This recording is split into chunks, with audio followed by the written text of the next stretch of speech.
ఈ నేరేడు పండ్లు తినడం వల్ల ఎన్ని ఉపయోగాలు ఉన్నాయో తెలిస్తే మీరే ఆశ్చర్యపోతారు. ముఖ్యంగా ఈ నేరేడు పండ్లు క్యాన్సర్ ప్రమాదాన్ని అయితే తగ్గిస్తాయి, అలాగే రోగ నిరోధక శక్తిని కూడా పెంచుతుంది, గుండె ఆరోగ్యాన్ని కూడా మెరుగుపరుస్తుంది, ఇంకా మన చర్మం అందంగా కనపడడానికి కూడా ఈ నేరేడు పండు ఉపయోగపడుతుంది. అంతేకాదు ఇంకా ఉన్నాయి, చెప్తాను వినండి. కడుపులో పేరుకున్న మలినాలను తొలగించడానికి ఇది సహాయపడుతుంది. నేరేడు పండ్లతోనే కాదు, వీటి ఆకుల వల్ల కూడా చాలా ఉపయోగం ఉంది. ఈ నేరేడు ఆకులను బాగా నూరే వచ్చిన రసాన్ని నోటి పుండ్ల మీద అప్లై చేస్తే పుండ్లు అయితే తగ్గిపోతాయంట. ఇంకొక ముఖ్యమైన విషయం చెప్తాను వినండి. ఇది కొందరైతే తినకూడదు.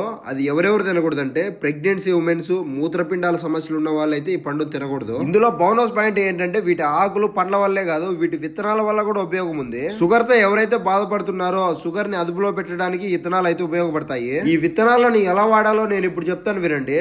ముందుగా ఈ విత్తనాలన్నిటిని బాగా ఎండబెట్టి పొడి చేసుకొని పాలల్లో గానీ లేదా నీటిలో గానీ తాగితే మీ షుగర్ అయితే కంట్రోల్లో ఉంటుంది. ఈ వీడియో మీకు వర్త్ అనిపించినట్లయితే సబ్స్క్రైబ్ చేసి కొంచెం నన్ను సపోర్ట్ చేయండి.